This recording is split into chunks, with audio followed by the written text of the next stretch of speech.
$3 billion to Ukraine in the midst of a not recession, because they refuse to announce this as a recession, even though everything is going to hell. We definitely in a recession. We see $3 billion in military aid in a massive package, including dozens of Bradley war machines that were made in South Africa to enslave the blacks. So, I mean, it doesn't get any more in your face than this. And this is honestly just like a smack in the face for Americans, because look, people are getting laid off of jobs and stuff like that. And then you go and see military aid going to Ukraine, and the majority of that $1.7 trillion spending bill was not for the majority of Americans. You know what I'm saying? That would have been even way more inflationary if we see that as a stimulus package towards Americans. Oh my goodness. But you got the US spending $800 billion on, defense systems, military defense systems, and then now you have $3 billion in military aid going towards Ukraine. I think I said this in the last episode. The war drums are beating. We are soon. We're close to a world war, and this isn't even just on a military front. This is a economic and technological, social war. Like this war is a spiritual war on all fronts. That's what Putin called it. The spiritual war against the West and their Satanism and their satanic ways. And it's a financial war as well. The United States shut off Russia from their own money.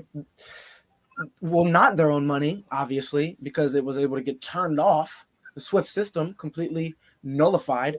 Subway, McDonald's, how many Reebok, how many companies was just we're not going to be transacting here anymore because you guys are raising your prices and invading. You're raising your oil prices and invading Ukraine.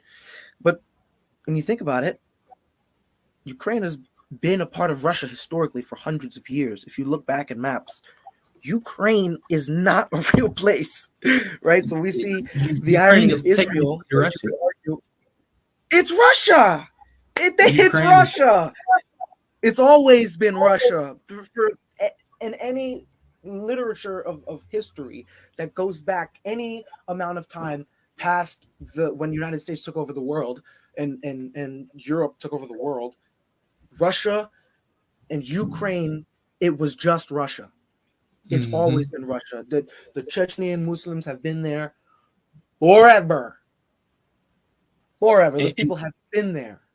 And then on top of that, the like someone just said in the comments, the electricity in Europe, man, electricity prices are insane. Like I know a guy from high school and he lives in Ireland, and he's like, yo, the prices here are crazy. Like, it's true. Like you know how we may see media, headlines and stuff like that. Like, no, the Ukrainian citizens and European citizens in general are really struggling on a energy front. Shit, I'm struggling. My fucking